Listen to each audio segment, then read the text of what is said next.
Well, hey, everybody. Thanks for joining us on this webinar tonight. It was as we were looking at putting this together and looking at kind of last minute and said, hey, we want to be able to give people an update on where we're at. Don't know how many people are going to join us. Thank you to those of you that are joining us so far. I'm guessing people are going to be trickling in as we go, but want to get started. And the real purpose of tonight was to have you hear from Joseph Sullivan, who's our founder. My name is Jason Richards. I'm the CEO of Daxbot. I didn't know I was the purpose of He's the purpose. Yeah. So it's more asking questions and hearing vision of where Dax came from, what the vision of the future is, and that kind of thing. It should be fun.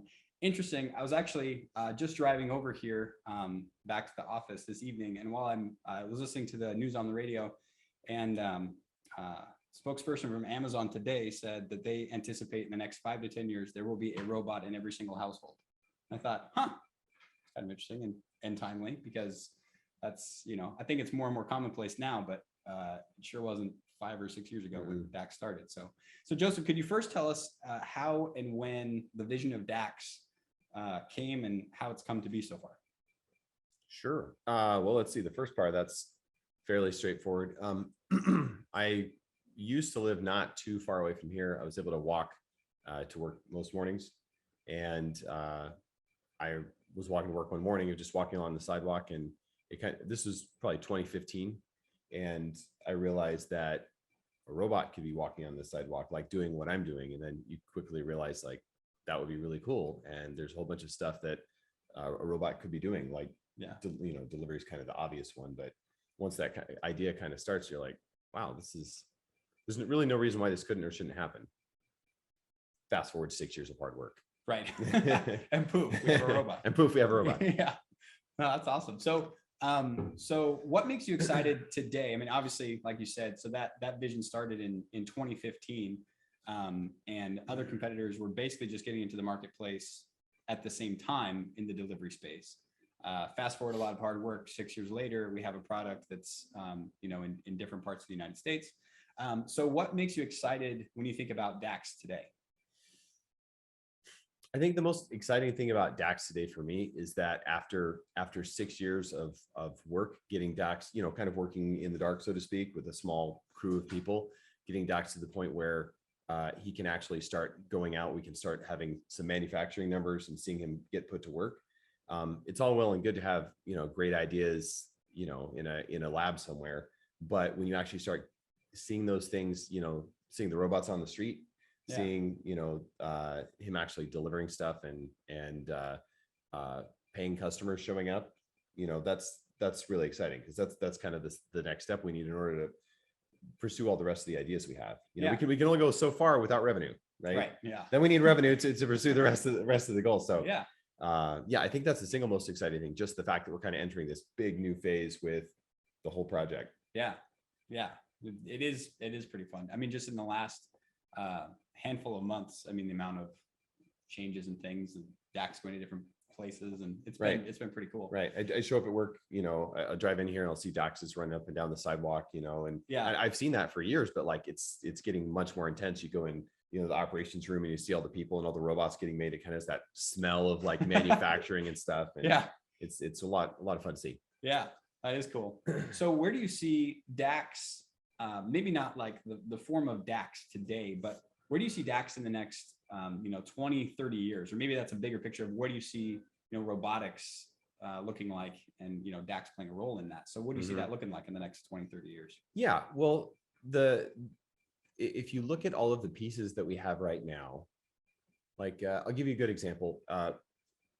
2004, I was working on a proposal to DARPA, the Defense Advanced Research Projects Agency, if I got the acronym right. And they were looking for some way to deploy little miniature transmitters basically in a city so that they can have ad hoc networks, communication networks. Oh. And at the time we looked at it, we said, well, what's the best way to do this? And we said, well, how about a little flying robot? Now, this was before everybody had drones, and drones were like a thing. But when you kind of look at the raw ingredients, you said, well, we have these lithium ion polymer batteries, we have like lightweight, single chip circuits and stuff like that. There's no reason we couldn't have like a flying robots, drones, basically. Sure. And a couple of years later, sure enough, everything kind of catches up, and we've got drones. So if you look at the ingredients that we have now, and you try and think forward in the future, what do we have now? We have ever increasing like power density, batteries and things like that. We have ever increasing CPU, GPU capability, and then of course, everybody talks about neural nets, which are cool. They're not like the be all end all. It's not like you can have a big enough neural net and just slam boom, have C3PO or something like that. But honestly, that's kind of where we're headed. We're headed to a C3PO R2D2 kind of universe. I mean, it's a little corny in Star Wars, but I don't see any particular reason why we can't have a robot, and probably not even 30 years out, probably more like 15. I imagine we might start seeing these in 10 to 15, and then get kind of more fun to use towards 20, where you can say, hey, come here. I want you to grab this rag and clean like that window, and it'll, I'll be back in an hour, do all the rest of the windows. Right. There's no real reason why robots can't understand that kind of language. We're already seeing, for a bunch of years, we've seen people, obviously Boston Dynamics, and then here at home with Cassie and Agility Robotics doing kind of their legged robots and stuff like that. Yeah. We're seeing a lot more mechanisms. And then of course, Tesla, right? They rolled out their guy in a suit, but like we have faith that they'll build a robot out of it. Yeah. So I think we're really going to have a robot that looks like a movie robot. Right. Is a short answer. One that looks kind of fits in the same space as a human and can do simple things that a human, that a very dumb human can do. Sure. Yeah. That's it. And it's kind of funny because that was the same thing, with Amazon's announcement. That was, obviously they're rolling out some product, and it's basically a robot's going to follow you around so you can video phone. Not quite as cool as like a humanoid robot, but still that idea that robots are going to be in everyday life it's more real. I think people are actually seeing it, as a reality, which is kind of neat. So to be poised in this place where, the 6 years of work to get to this point, it's not like we're just starting today, to try and like catch up with this. It's been, we're now like hitting this cool critical apex. So it's kind of neat. So in that regard, what are your thoughts on, it's kind of twofold, so you can tackle whichever one you want first, but what are your thoughts on how the financial raise is going so far? And maybe as importantly, or more importantly, what do you think about the DAX fan base? I mean, the fact that we have people in love with DAX all over the place. Yeah. So the raise so far has been pretty outstanding because our friends and family, a couple of weeks far exceeded, our hopes and expectations. Yeah. It was really great. I'm really excited to see it go kind of the next level where it goes out to the broader public and we get a good response from them. I feel like what we're selling is kind of like a piece of the future. It's not like it's an investment, and we hope to show people a really great return on it, but it's also kind of like a vote for the future. I think Elon Musk talks about this kind of thing a lot with some of his stuff, and I don't mean to copy him, but it's honestly a good idea. Like, if you really care about the future, if you're passionate about like the advancement of technology, it's kind of fun to vote with your dollars basically a little bit. So that sort of leads into the second question, which is I'm kind of excited to meet the DAX fan base, right? Because so far it's been like this very small group of people, and now we actually have, a real cap table with real investors on it. And I'm curious to see what the makeup of those investors are. We have some guesses from Start Engine, the kinds of people that invest in things like this. I have my own guesses that it leans heavily towards the technophile, but I don't know. Sure. I'm curious to see if people have questions and it actually kind of start getting feedback from people. I really want it to be a two-way street. Yeah. That part sounds like fun. Yeah. Just engaging with people. I'll go in that direction as well. I mean, with the fan base thing, because when, so for example, when here in Philomath, Oregon, which is not the center of the universe, it's for those that are joining us outside of Philomath or Oregon, Philomath is not a big town. And so when Dax goes to, West Hollywood or Coronado or, we're heading down to Atlanta and Washington, D.C. So when he goes into these major metropolitan areas, especially in Coronado over the summer, it's already a tourist, spot. And so the amount of people that were getting their phones out and, the buzz that it created on social media, and it's just kind of cool to see, because I think it not only like voting with your dollar, but the fact that the majority of the comments and the feedback we get from people just seeing him for the first time is wildly positive, which is pretty cool. I totally agree. It's I think one of the greatest rewards a craftsman can receive, and I use that term fairly loosely because like there's a bunch of people that have built DAX, and like my hands didn't build Dax, right? And my brain didn't even think of like most of him. Yeah. I'm proud to be a part of it, but one of the greatest rewards that you can give to anyone that's been involved in a creative project, especially one that's kind of risky and kind of daring, is to see people love and use their creation. And I remember the first time I made a computer game, I was a teenager, and a friend of mine came over and he started playing my computer game, and it was a great feeling. It's like he's actually playing it, like he doesn't realize that this is, you know, it's my computer game and therefore, you know, inferior in some way. He's treating it like an actual game, and he was actually better at it than I was, much better, because it turned out I had made a button masher and I didn't know I'd made a button masher, and he was like, oh, it's a button masher, and he was button mashing buttons. Yeah? So when I see Dax rolling around, and when I see people you know, coming up and saying hi, and especially when you see little kids, like kids love robots. Yeah. Right. And Dax was basically built to kind of like share that love back. He wasn't built to like roll on past and be like, out of my way, I've got a mission to accomplish. You know, he's there to like interact with people and kind of be more, he aspires to be more human. So, you know. That's so cool. So I guess in that vein, you know, want to talk a little bit about the technology side. So again, maybe a twofold question. One is, you know, what because you talked about how, you know, it might have been like your vision or idea or kind of steering the ship, but talking about the team that we have that have made this reality. And in that, you know, what is the patent that we have on Dax right now? Because currently we have 5 utility patents on Dax. And what patent is most inspiring to you from, I guess, that standpoint of like, here's the patent, the general idea, and then having people that can just make that vision reality? Yeah. So the patent question first, I guess, that's actually a pretty easy answer. And you got to keep in mind, you know, as you know, patents are, depending on how they're used, they can be an offensive weapon or a defensive weapon, right? And we consider them defensive because I think we've all kind of come to hate people who come up with a good idea, especially one that someone else could have come up with. And then they get a piece of paper and then just like, nah, nobody else can have this idea. I'm going to sit on it, right? Sure. Nobody loves that. But anytime you're in a marketplace, an innovative marketplace, you are potentially vulnerable to people coming and saying, hey, you stole my idea. And so if you have a stack of patents, it's kind of like trading cards. Like, okay, well, I won't sue you if you won't sue me. And we've both got trading cards, right? Yeah. And it's also a good way of putting a rubber stamp on some ideas and saying, hey, yeah, we did actually think of something. According to the US government, there were some innovative ideas here. So it's, you know, it's really useful from that point of view. Leaving the businessy stuff aside, the one that I'm most excited about is the one for DaxOS. Okay. So DaxOS or DaxOS is a system that we designed that we hope will power kind of the next generation of thinking robots. And if you're familiar with the space, probably the first thing you're going to say is like, what about ROS? What about Robot OS? Right? Because it's been out there for many years and it's a great standard for a lot of things. What we're hoping to do, though, is not just create a tool like a super smart, you know, cordless drill, or even a robot that's got a cordless drill. We're hoping to have a robot that can go like, say, that cordless drill is lying on the floor. Let me pick it up and put it away. Oh, by the way, watch out for the cat. Sure. Oh, the shelf needs dusting. You know, this is a very complex sense of the world around us and of priorities and conflicting obligations that we have as humans. And so our operating system was designed to have all these different players and all these different priorities, you know, sort of balance and let them make really complex decisions. And I would really love to see,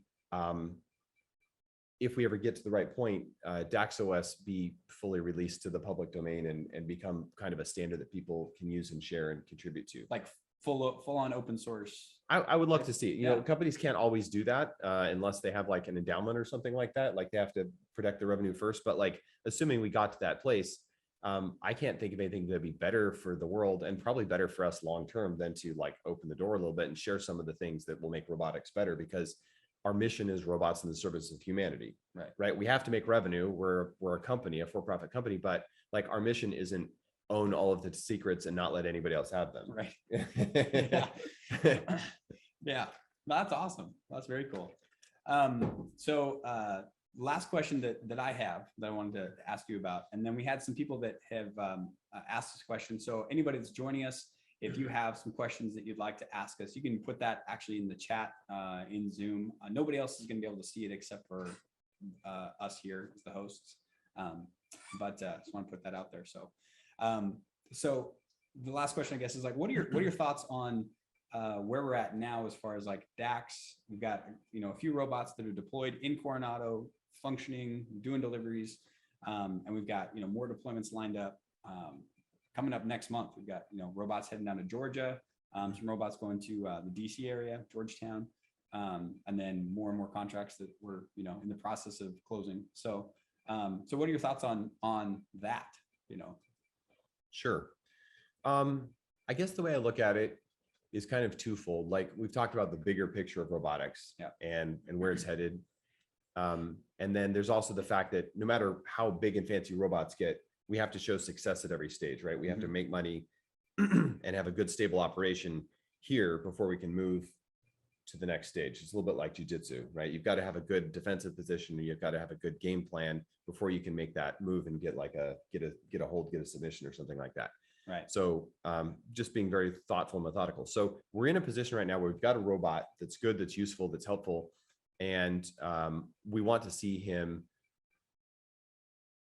make money for the people that are renting him. Yeah. So that we can have a good, stable base and move on to the next thing, Dax 2, maybe with legs or something like that, or who knows what, like the sky's the limit really. Right. So I'm happy with where we're at.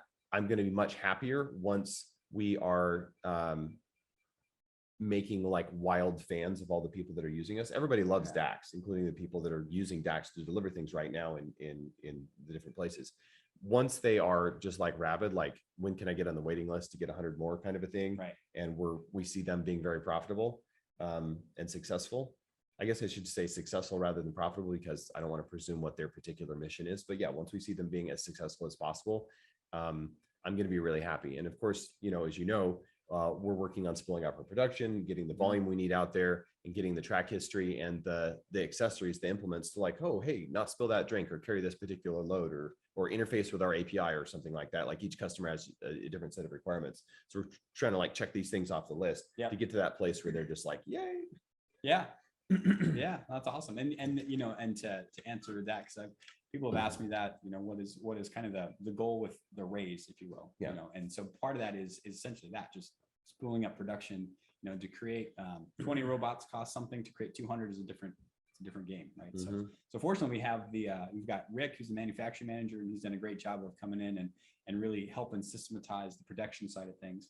And then obviously the engineering team that is fantastic. Maybe talk about them at some point, but yeah, just a cool group of people that are making things happen, and then to the operations team that are servicing robots and making sure robots are staying where they're supposed to, and getting the driving out there, and all the pieces of it. It's just cool to see it all come together. So anyway, so as people are putting questions in on the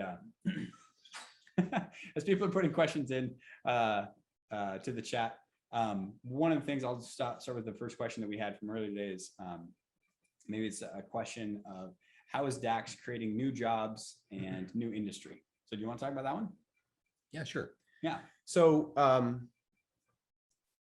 I guess the way I look at it is, if you think of the economic system of, let's just take the United States for an example, because that's where we're at. The jobs that individuals have are kind of parts of this giant interconnected system where hopefully it all kind of works together and there's a net product, right, from all of our labors and things like that. So if you take, for example, someone whose job is, I'm going to make up something completely ridiculous, licking trees, right? That person isn't contributing to the net GDP of the United States, really. They're not really helping us grow our economy or anything like that. They have a job, and that's cool, but that's all it really is. It does this much good, right? If you have someone who has a job where they're planting trees or mowing lawns or, building infrastructure or manufacturing or something like that, they're doing a whole lot more good, because in addition to having a source of income for themselves, which they can presumably spend and give back to the greater economy, they're also producing something, or they're helping something grow or be produced. So when I think about jobs, and robots a lot of times come under criticism for like the fear that they'll take away jobs. We haven't really seen that happen. And so far, what we've seen during the 6 years that I've been building the robot with the team here, we've mostly seen like a shortage of jobs. Like if you look back over the last 6 years, much of that time has been, help, we can't hire enough people fast enough. So it's, in some senses of the word, a little ironic that like the robot job question is always being asked in times of like labor shortages. However, it's a valid concern because, you know, we think about the Industrial Revolution, we think about the farm revolution in the United States, we think about what computers have done. So the question is, how is Dax adding to the economy and creating jobs, things like new jobs, new industries. So the important thing is to have everybody that's able to work or contribute to the economy doing so. So that means that sometimes new jobs are going to be created and sometimes old ones are going to go away. So we have right now a whole bunch of people in the United States that are delivering things. They're driving around mostly in cars, to be honest, and they're dropping stuff off at people's doorsteps. And that's great because they're getting a job done. Unfortunately, they are burning a lot of gas and they're congesting a lot of highways. And it's a little bit risky, not very risky, but like the more cars you have on the road, you know. So what we hope to do is start transitioning those jobs away from people in cars doing this and more towards people that are building, training, programming, operating robots. Yeah. So here locally, what we've seen so far is obviously net jobs growth because we've hired a bunch of engineers and we've hired a bunch of manufacturing people and a bunch of operators and technicians and business people. So we've seen net jobs growth. And I would like to say, like, obviously we don't have a crystal ball, can't forecast, you know, promise the world, but I'd like to say that Dax, you know, stays net jobs positive and overall helps people. Because if we literally are just displacing people from a job to sit on the couch, that's not really helping anybody. So we want to see that person get out of, you know, the driver's seat of whatever it is, Uber Eats, and into a robot oriented job where that person can, instead of delivering one thing at a time, can deliver 10 or 20 things at a time. Sure. Where they're the net impact of their labor is basically. Yeah. And then we can grow the overall economy. Yeah. Yeah. No, it's good. Yeah. Economic questions are always like complicated and interlaced, but you know, I'll even just talk to like, you know, simply like the customers that are coming to us, you know, that we're signing contracts with, they have a very specific need right now, right? That specific need is food delivery, like you said. And so, I mean, if you look back at the, you know, the labor force participation rate, and you can look at it, you know, government website, and basically since the 70s, it's been in a decline. So as fewer people compared to the population are working, right now, people are seeing that crunch kind of exacerbated, obviously. Right, COVID, especially with like the increasing need for people to like fill jobs, doing different things. Increasing delivery market has been going through the roof. Absolutely, and we can't hire enough people fast enough to fill those seats. 100%. And like you said, it's not something that it doesn't take a lot of brain power to do delivery, right? Not knocking that as a job. You know, I'm glad people are doing that and, you know, have a job to do.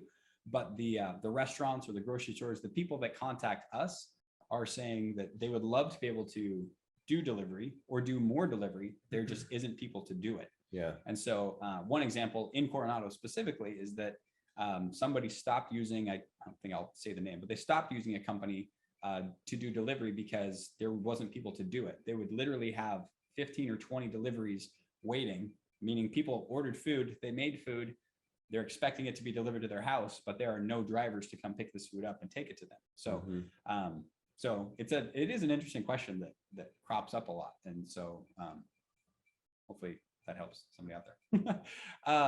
The next question from Craig is, how quickly do you expect revenue to ramp up? How long do you think it will be before Nova is profitable? So I can tackle that one. How quickly do you expect revenue to ramp up? So compared to zero, revenue ramps up very quickly. If you're looking at a percentage scale. So, so as we're looking at what we have going on right now, we're actually looking at forecasting this next year. Obviously, in order to have revenue, you have to have robots to be able to, you know, rent. In order to have that, you have to be able to manufacture them. And so the revenue ramp up is it's happening right now, and it's pretty interesting because we've noticed we actually have two main sources of revenue right now. One of them is people that want to have a long-term contract where they're renting robot as a service for delivery, and it is going to, you know, a specific location. We're going in and mapping out the entire area. The robots are then going to be there long-term-ish, if you will. The strategy that we have is that we're looking at 10 to 12 strategic locations in the United States for 2022, and then be able to scale in those locations. So for example, we have robots in Coronado, California. Coronado is really a suburb of San Diego, right? So there's lots of other suburbs around San Diego and different verticals and people that have approached us. And so we're going to use San Diego as one of those hubs and start to have a greater presence of number of robots there, just to keep expenses of operations down to a minimum. So that's one piece of it. So is that, you know, the long-term contracts. The second is that right now, the thing that people love about Dax obviously is the personality. You know, Dax is a person or a celebrity. And so we actually have quite a few marketing agencies that have reached out to us and said, hey, can we use Dax to basically be celebrity to promote our brand or product, which is pretty neat because it does two things. One is it's revenue. It's very, very simple. Mm-hmm. Secondly, is that it is giving Dax a larger audience that, you know, what we have currently on social media isn't accomplishing.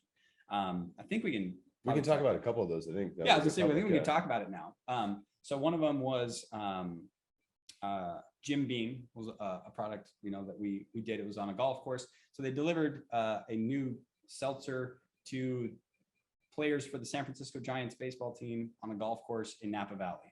Our friendly little robot. With our friendly little robot. I don't know how all those things like combine or align, but it cool. And they paid us for the privilege. Yeah, and they paid us to do that. Yeah. Yeah. And then same with and it's on Instagram now. It's public now. So Tacoma FD, which is a TV show. I think this is their season 3. It's in production right now. And we have done basically the advertising. So it's robots that are delivering snacks to people, and you see Tacoma FD, you know, and basically tattooed on Dax. So he's rolling around with a little fire hat. Yeah, fire hat. Carrying some snacks to the yeah, and so we've got we did 2 events with them. We've got a third event coming up actually next week, where 5 Dax robots are going down to Hollywood for another video shoot. So it's kind of cool. So so that by itself is kind of an interesting revenue maker. Yeah. We're not going to be like, once robots become significantly commonplace. Yeah, it's not going to be. In the meantime, you know, why not use a celebrity a little bit to fund some of the operations? Absolutely. Yeah. It not only funds operations, like you said, but then it also, it creates a presence that, you know, we're getting out to a whole new audience that has never even heard of Dax, you know, across multiple different verticals and things like that. So the connections and things that have come from that is kind of cool. As far as profitability, so to answer that question, it's that, you know, what we're looking at from a revenue generating model is monthly recurring revenue, right? In order to have solid monthly recurring revenue and be able to ramp that up, is we have to build more robots. So taking the robots and then being able to build them just so that we can have profit. I mean, if we wanted to just be profitable, if you will, we could essentially cut it where it's at and then just go into like a marketing agency type mode. But that's not what we want. We actually want to have high growth. So with high growth, we're actually taking that the profits that are made and pouring it back into the company, manufacturing more robots, so that we have a very strong picture about 5 years from now. So net of, or if you take the capital costs out of it, and you just look at operational costs, how many robots do we need to have? I wonder if it'd be helpful to just talk about how many robots we need to have out there, you know, making a living in order to pay for our operational costs when we think that'll happen. Yeah, good question. So it's about 100. So we need about 100 robots in the field doing their thing on a monthly basis. And that is, we're targeting that plus a little bit in 2022. So that's what we're looking at. Okay. So it's like a year-ish. About a year-ish. Yeah. Yep. So next question. Thank you. You said that many of us who invested in Dax are technophiles. Is that how we say that? It's a good word.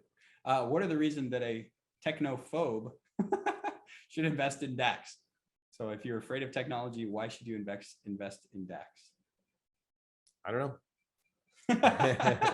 I don't know. Next question. I mean, to be honest, you know, if, and I'm speculating here because I haven't really met like our fan base. I've met a lot of people on the street that like us, but I haven't met any of the new group of investors from Start Engine.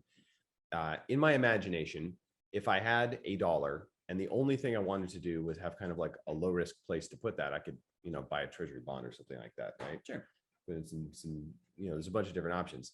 If I want to have a high risk like way of investing that, I could peddle cryptocurrency or something like that, and, you know, go to Las Vegas.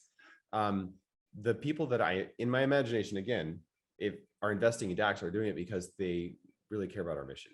And I could be wrong, and I'm sure there's some people out there just like, oh, I'm a hard cold investor, and this is, you know, probably one of the only early ways to invest in robots, to be honest.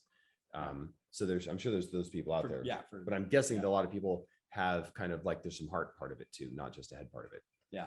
And so to answer the technophobe question, I think of people that maybe don't like technology, like they break their phone all the time, or they can't get their printer to work and things like. So that's what came to my mind when technophobe. I think the thing that's interesting though, that even if somebody is afraid of technology or doesn't like technology or something like that, there are very few people that you could talk to that say, hey, the internet's not going away, you know, and people aren't going to be like, dang it, you're wrong. You know, like 25 years ago, like 1996, there was actually a serious debate if the internet was going to be a viable thing or not. Right. That's not even a conversation anymore. People know that the internet is around, and people understand that usually betting on the future as far as technology is concerned is usually a good bet. And so, you know, if people would have invested in Microsoft back in 1983, it would have been a good bet. Right? So same with, you know, Tesla when they first came on the scene.